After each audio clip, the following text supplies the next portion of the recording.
right after this. In fact, they said, oh, this is only 10 minutes. Just say hello, Mr. Trump, for 10 minutes. But I said, what do you mean 10 minutes? Can't I give him the full version of the Trump speech?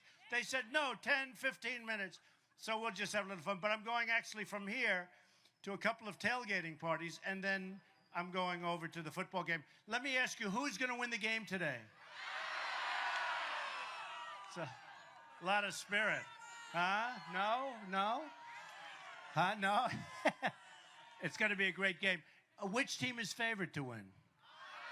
Yeah, that's what I hear. Okay. Well, if you don't mind, I'm not going to pick one. Does that make sense? That makes sense. Everybody fully understands that. So our country is in trouble. We have a lot of things going, but the best thing we have is our people and our potential. And we're going to make this country so great again. We're going to make it strong. We're going to make it powerful. We're going to build up our tremendous armed forces. You know, they've been depleted very badly. I tell the story, 2,300 Humvees. Think of that. 2,000. And when I heard that number, I said, you know what? Can't be possible. They mean 23. They mean 2. They mean 15. 2,300 armor-plated, the best in the world, the best they've ever made. Which, frankly, if we had them for our young men and women, they wouldn't have been injured so badly, so horribly. And one bullet gets shot up in the air, and they're all gone. They go to the enemy. So the enemy has them right now because we have stupid, stupid leadership. We have people that don't know what they're doing. And we just can't go on like this. So for the last year, I've been talking about 18 trillion in debt. So now it's 19 trillion in debt. And now it's going to start going up fast. Obamacare starts kicking in 16 because Obama didn't want it to kick in while he's president. And it is going to be a catastrophe. We are going to repeal Obamacare and replace it with something great, with something really good. We will do that, too. And there's so many. Look at what's happening to your premiums. Look at what's happening. Look at what's happening to deductibles. They're going so high, unless you're dead, you're not going to be able to use them. No, I mean, it's ridiculous. The deductibles are so high, you're not going to be able to use it. And your premiums are through the roof. I mean, it's a total catastrophe. And you know what? We have so many other bad things happening that people aren't talking about Obamacare that much anymore. Do you notice it? And yet when you bring it up, remember the $5 billion website? Because I'm not going to forget it. The $5 billion website that doesn't work. And I think we all know. So we're going to take care of that. We're going to take care of our military. We're going to have a military. And by the way, we're going to take care of our vets. We've got a lot of vets. We are really going to take care of our vets. You know, they're our greatest people. We are going to take care of our vets like they should be. 2 weeks ago on Wednesday, it was reported the longest wait in the history of the Veterans Administration. People are waiting 3, 4, 5 days to see a doctor. And I tell the story, I read it in one of the papers, where a man, pretty badly injured, waited 5 days, and after the final wait, the doctor said, I'm sorry, I can't see you now, I'm going on vacation. I mean, think of it. If I go to a doctor, if I have to wait more than like 12 minutes, I'm going crazy. So we're a little spoiled. But I will tell you this, we're going to take care of our vets. We're going to build up our military so big and so strong that we won't ever have to use it, perhaps. And that would be great. We are going to build the wall. We're going to stop illegal immigration. We're going to stop it. And, you know, that's something, I hear these politicians, I just can't stand them anymore. And somebody said, you're a politician. I said, please. For 3 months, I've been a politician. Do you believe it? All my life, I've dealt with politicians. You know, if you can't make it with a politician, you might as well give up. I've spent my whole life. I help them. They'll do whatever. You know, the whole thing is, I hope we don't have too many politicians. We'll exclude the people that are in this audience. But I'm now a politician, which is crazy to me. It's crazy. I actually had something. I had jury duty. Do you believe it? All of a sudden, they give me for jury duty. And it said occupation. And I guess I'm supposed to say politician, but I put down real estate. I can't do the politician. But politicians are all talk, they're no action. They go to Washington, they tell you they're going to do all these things, and they never get done. And then you have some people, you think, oh, these are my people. These are great. This guy or this woman is going to be fantastic. They go to Washington, and they change. They see the beautiful ceilings, the vaulted ceilings. They see the beautiful marble columns, and something happens. I say they become impotent. Is that a correct word to use? They become impotent.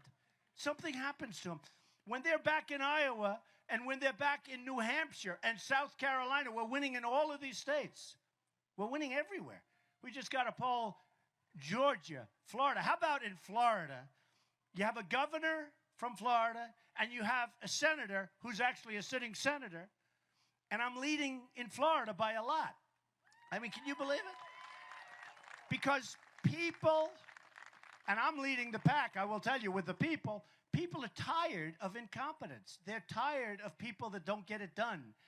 And you look at our budget, it's massive. It's massive. Somebody like Jeb Bush is in favor of Common Core, meaning your children are educated from Washington, D.C. Who could want this? And you know, when you listen to these people, like the Common Core people, they can't explain it. There's no justification. If I'm in Iowa, and if I have my children in Iowa, I want local education. The local teachers and the local administrators will do a better job.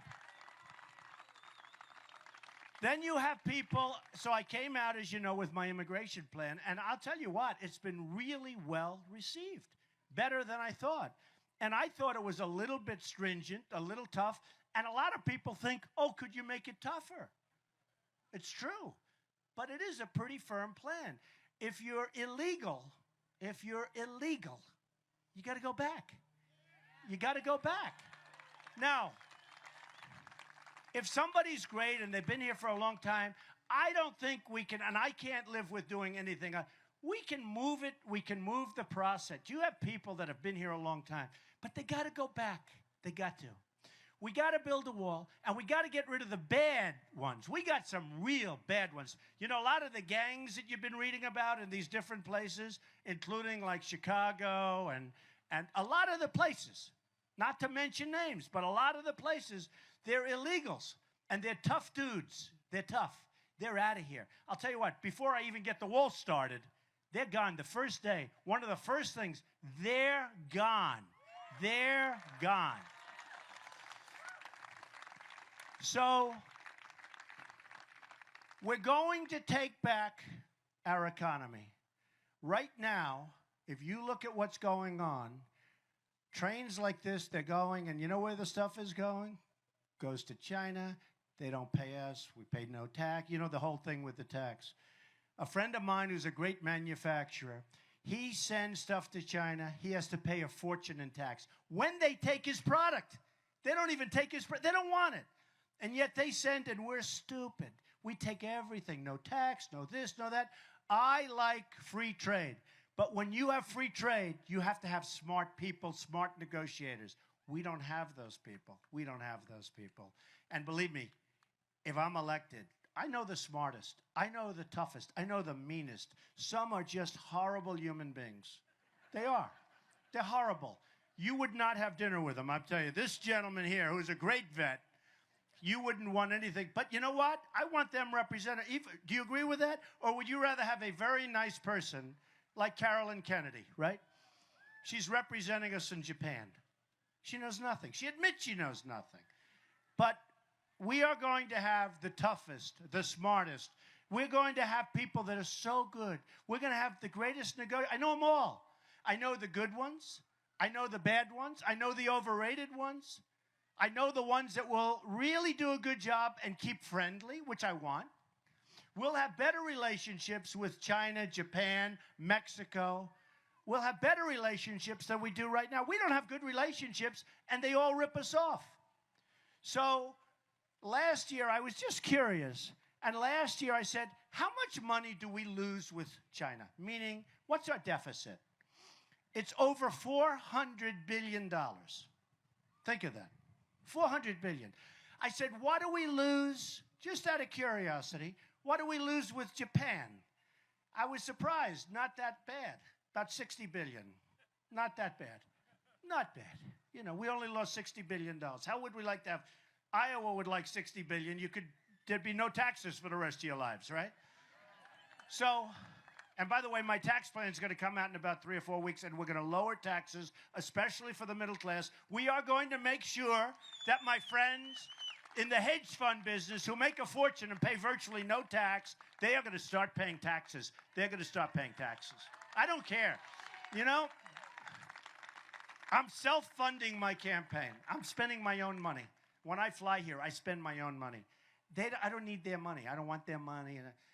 And I feel sort of foolish because guys are coming up to me saying, I want to put millions of dollars. One guy, $5 million, and I'm turning him down. I say, I don't want it. I feel like, honestly, can I use a bad term? I feel like a schmuck.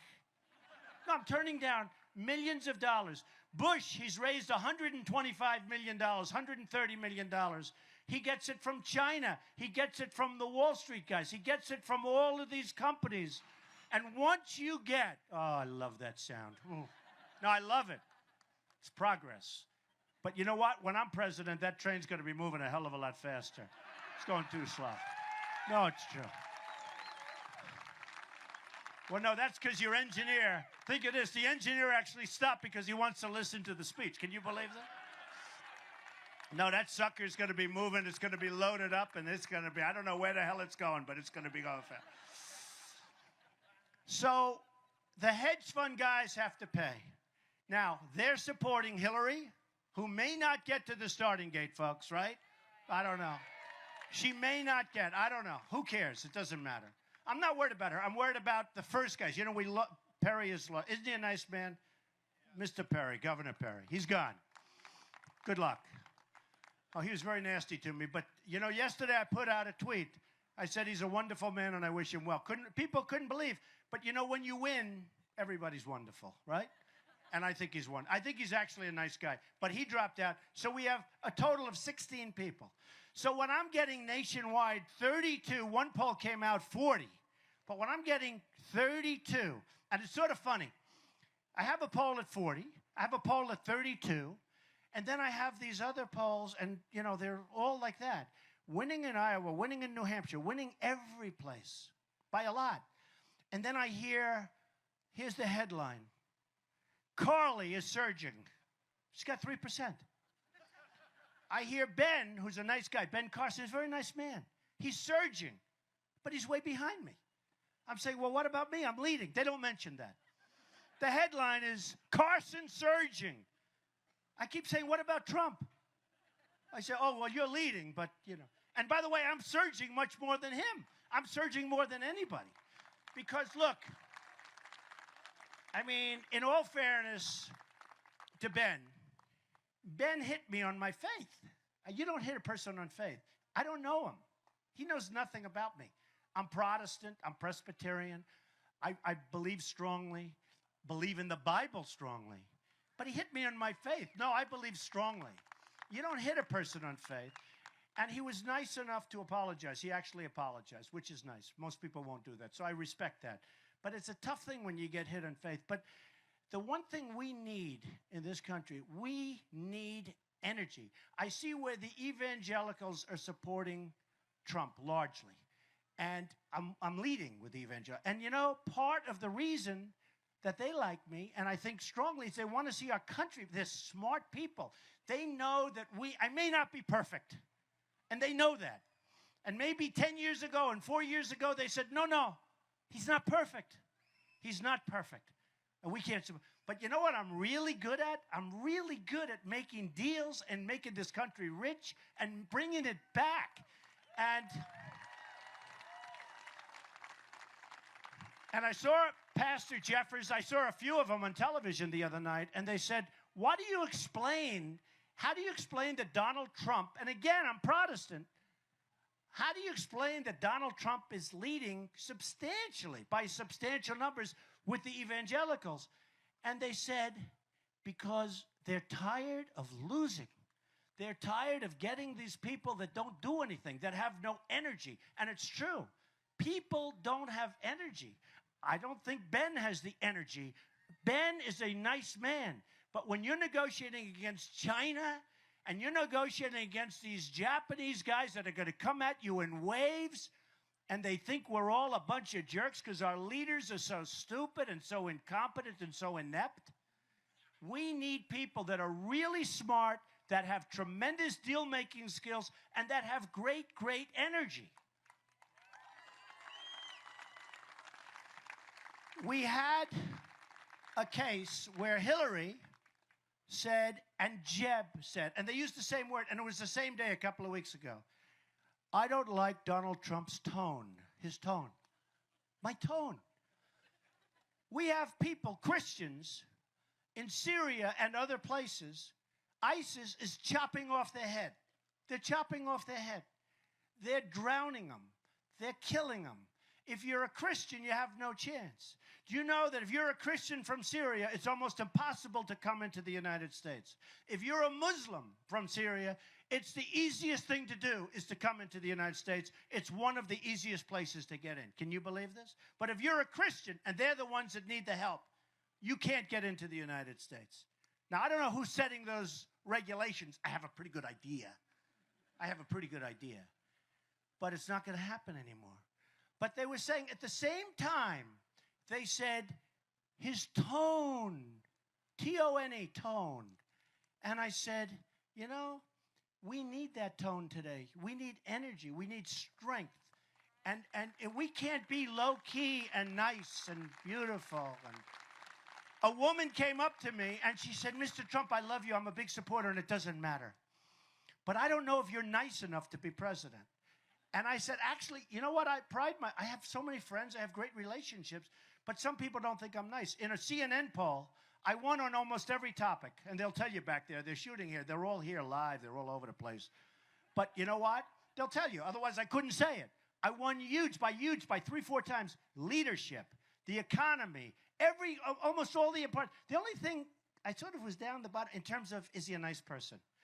Actually, I think someday I'm going to win on that because I am a nice person. But you know what I told the woman? I don't think it matters this time. I think today we're looking for real super competence. We're tired with this nice stuff. We need people that are really, really smart and competent and can get things done. We need people with an aggressive tone, and we need people with tremendous energy. And I'm your candidate, okay? So just to finish off, this is a fantastic crowd, and I really appreciate it. And they said 10 minutes, and I wanted to go much longer because you had so many people standing out here, and it's hot and all of that. But I have to tell you, I love Iowa.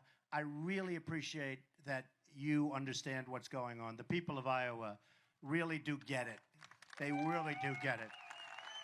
And, I mean, look, you know, you're hard-working people that really don't want anything. You just want to see this country be great again.